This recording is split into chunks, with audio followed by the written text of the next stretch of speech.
Sorry, Shara. I've lied to you. I didn't mean to, but I just totally forgot that the 2003 anime is about to go into 4 episodes of filler, or, well, at least something that a lot of people would call filler, but that I, for the most part, think is a very interesting part of the story. So, once again, Brotherhood's going to be out of the ring for a bit. It's really unfortunate that I won't get to talk about Scar and that sort of stuff yet, but that's just how it goes. And, you know, Brotherhood's got to be out of the ring again, and it's, it's unfortunate, but what the... I thought I turned this off. Hello? Are you a moron? Oh, no. Is this you again, Brotherhood? Brotherhood, I told you to stop calling here. This is the perfect time! The ultimate opportunity! No, it's not. I already told you. I'm going to get to you when I get to you. You're going to get way more time later. This isn't the ultimate opportunity in any way. I'm not doing it. There's no way! No way for what? What are you talking about? No, you can't! Oh, shut up. Shut up. If you do this again, I'm... How could you? Shut up. If you do this again, I'm going to block your number, okay? Bye. Anyway. The first episode of 2003 that I'm going to go through today is pretty interesting. But before we get into that, let's just run through a little bit of the episode's plot. Here, Ed and Al encounter an alchemist named Siren, who steals a variety of valuable things. The motivation this thief gives Ed and Al when they discover who she is that she wants to save the hospital she works at from being demolished. The first important element of this episode is that it humanizes Ed in a lot of ways, in the sense that it makes him seem still vulnerable despite the time jump forward that has just happened in this series. The main way it does this is through having Ed get food poisoning, and through showing us that Ed is afraid of shots. My slight issue I take with this is that we've already seen this sort of thing. I mean, one of 2003's biggest strengths is how much depth Ed's character has at this point and how much he's been humanized. I understand, though, why this is here. There's been a time jump. They want to make sure that we know that he's still this way. He hasn't grown in that way all that much. He still has these very human characteristics, these very human fears, and I can understand why it was necessary. But I feel that this episode goes into a bit too much of that content, like how we get to see again how differently he's treated as a state alchemist as opposed to a regular human being. Another problem I have with this episode overall is the fact that Ed just accidentally discovers that Clara is Siren. It's far more interesting to see Ed actively trying to discover things than it is for him to just stumble upon the answer he's looking for. Accident-driven storytelling is something I'm not a big fan of in general, but we'll get to that a little bit more later. A more important thing we're shown here is how strong Ed's ideals of what alchemy should and should not be used for have become. And we also see some very large differences between him and Al. Ed's very much not okay with alchemy being used for common thievery. However, when Siren says that she's stealing for the sake of saving a hospital, well, that much he can accept. And it's also fine in Al's mind, as Al is very vocally on board with this. And as for Ed, he goes so far as to help her escape after she's stolen something. Here we're seeing once again, and after this time skip, that Ed is willing to side with the common people who are trying to do the right thing over siding with the government. The most interesting thing this episode does, however, is show us that Ed and Al will not always be right if they make these sorts of decisions. After all, Siren allows for the hospital to be destroyed. She then poses as a nun trying to save a church, but the church is destroyed. Here we see religion being used as a tool of deception. Since 2003 has a lot of interesting things to say about the more negative aspects of religion, I like that they included this commentary in something that played it up as comedic. After the church's destruction, she poses as a school teacher who is trying to save a school from being destroyed. Through all of this, Al is shown as far more willing to trust Siren again and again, and when her true motivation is revealed, or at least when it seems to be revealed, he seems to see it as more of a noble motivation than Ed does. Here we see how sympathetic an individual Al is, and how he's willing to make excuses for other people's actions, considering that her motivation was basically to make the town lively again and get people back in there before it sinks beneath the water. I mean, you can decide how noble you think that is. But Ed's trust in this woman being broken may, in many ways, be when he truly stops trusting anyone other than Al. After my last video, a number of people brought up the idea that Ed and Al depend on each other far more in 2003 than they do in Brotherhood or the manga, and that this really gives Al a sense of importance that he lacks in the other versions. While I do still think that they should have shown more of his anguish after Nina's death, I definitely missed some things, or at least should have brought them into the conversation, and I'm very happy that they were pointed out in the comments. After all, I want this to be a fairly in-depth analysis, and I wouldn't want to miss anything of that sort. The amount of help that you all provide me with in this series in general is honestly appreciated so much. You guys give me a ton of talking points just by commenting back and forth. In particular, I found that a commenter named Latimluff2003, sorry for totally butchering that, I don't know how to pronounce it, phrased this in a very convincing and interesting way. Here are just some excerpts from their comment. When kidnapping Winry and Ed, Barry taught them a lesson about how absurdly cruel the world can be. While Tucker has already played a huge part in this just the previous day, still Barry threatens both Ed's and Winry's lives directly. Never before had Ed experienced such desperation and blank horror that made him act completely out of control, not even in the incident with Nina. When Al finally arrived, Ed completely realized how much he relied on Al. What he says in his speech afterwards is very important. As Al was still there for him in the very last moment, Ed felt like they only have each other. In 2003, this really marked the point for which Ed's character development starts towards a boy rejecting the help of others besides Al.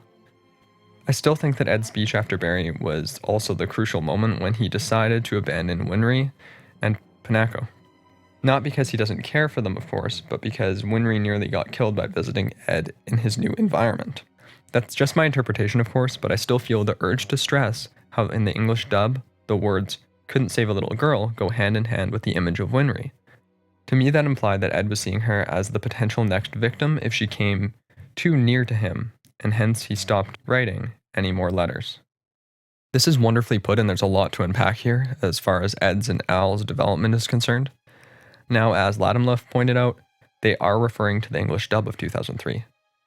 This may just be the translation I was watching, but the subtitle puts far less emphasis on Ed beginning to reject other people's help. For example, he doesn't say, I realize that if we don't take care of each other, no one else will. In the translation I watched, Ed never really refers to their relationship in this way. That's not to say that I dislike what the dub did here. That sentiment is really interesting and a very sad one. In translation, some changes to meaning are always going to occur, and this dub is fantastic at keeping the key components of the story intact. Still though, it is a bit of a difference worth noting. However, despite that, I agree with what Latimluff and many of you said, because Al's words in the subtitled version are, sure, I want my old body back, to be human again once we find the Philosopher's Stone, even if it means having to go against the flow of the rest of the world as though nothing will ever come of it. So here, Al is the one saying that they need to keep on going no matter what, and that they need to help each other get their bodies back. In this way, he is becoming incredibly active, even if in the end he is serving as motivation for Ed. In other words, he's basically saying that they need to search for a way to get their bodies back, even if they have to fight against the laws of the world itself in order to do so. In other words, fighting against equivalent exchange. It was silly of me to gloss over this detail, and I'm really happy that I revisited the scene because of your great comments. As for the detail Latimluff pointed out with Ed saying that he couldn't even save a little girl while Winry is shown, once again that is something that the English dub seems to have changed a little bit. Ed specifically refers to Nina in the scene with the original Japanese audio, but the dub makes this more general. However, I still think that there's meant to be a connection drawn here with Ed also linking this to Winry in a way, and trying to distance himself from them in some ways. I just think that the dub accentuated this point, and I think it was a very intelligent and powerful change for the dub scriptwriters to make. Anyway, thanks again to Latimluff and to all of you for the awesome comments, and for getting me to revisit these ideas. This all relates to this episode with Siren because, in this episode, Ed is definitely becoming less likely to trust other people. His trust in others, after all, just keeps getting broken. So that is one important beat that's hit in this episode. So all in all, this is a decent episode, even if I think these ideas could have been explored in a more interesting way, or if some of the ground was retreaded unnecessarily. The second episode of this big old ball of what some people might call filler is a two-parter. These episodes aren't actually an anime original set of episodes as I thought they were before I started writing this script. Apparently it's an adaptation of some light novel. I didn't read the light novel because then I would have had to go and buy it, and this series of videos is already consuming me. And the light novel wasn't written by the manga's creator, so I just didn't want to bother with that right now. But I do still want to discuss this in the broader context of 2003 as a whole. These episodes have some funny moments that help us get closer to the brothers and which remind us of their great relationship. 2003 has a lot of moments like these, moments that individually don't really matter all that much, but when added all together create a truly dynamic relationship between Ed and Al throughout this series. Regardless, the overall plot of this episode has Ed and Al on the hunt for a Philosopher's Stone in a town that was once prosperous but is falling apart due to a lack of gold, which was once their main source of economic stability. The people in this town have turned to alchemy to help them.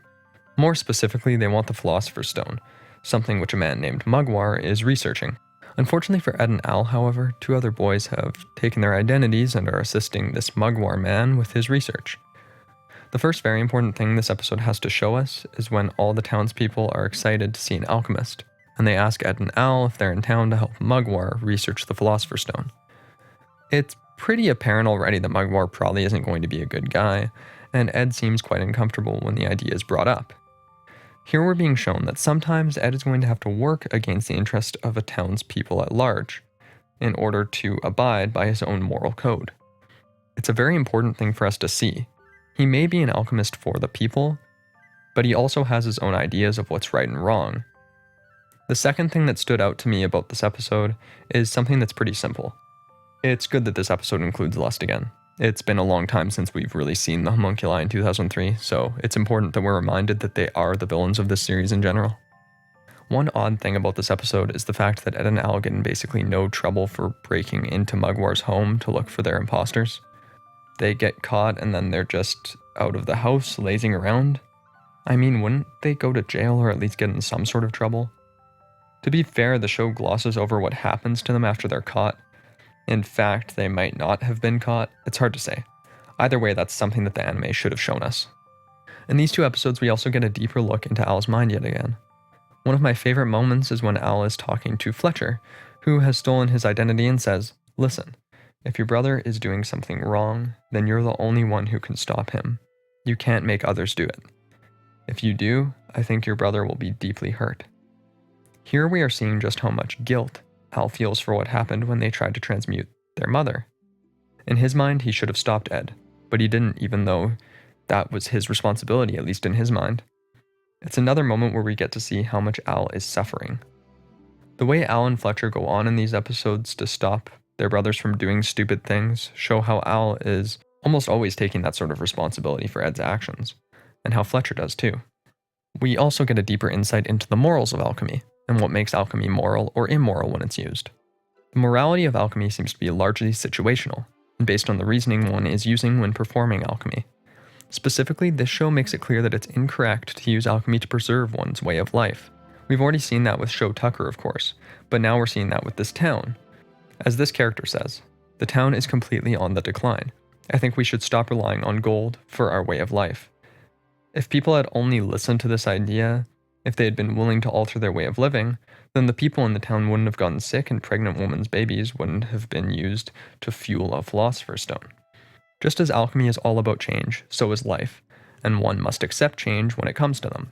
The Elric brothers weren't willing to when their mother died, and look what happened to them after all. At the end of this episode, in fact, Russell says that they're going to accept whatever comes to them, and this is shown as a victorious moment for the fake Elric brothers. Other than that, nothing really stood out to me about this episode, to be honest. It has a decent story to tell, and all in all, I found it entertaining throughout. I've heard a number of people talk about these episodes like they're just horrible. Are they the best? Well, no, but they definitely aren't bad. And they give a far better sense of adventure to Ed and Al's quest, because it is shown that it's because of their deeds in these towns that they learn about Dr. Marco, and that he may be able to help them find the Philosopher's Stone. In the manga and Brotherhood, they pretty much just stumble upon Dr. Marco by chance, which I was never a fan of. As I said before, I'm not a big fan of accident-driven storytelling. No version of FMA is horribly prone to that type of storytelling, so it's definitely an exception rather than a rule, but I'm still not a fan of it. So in conclusion, overall, these episodes provide some great moments for Ed and Al's relationship to develop, using fairly interesting and pretty much episodic plots to achieve this.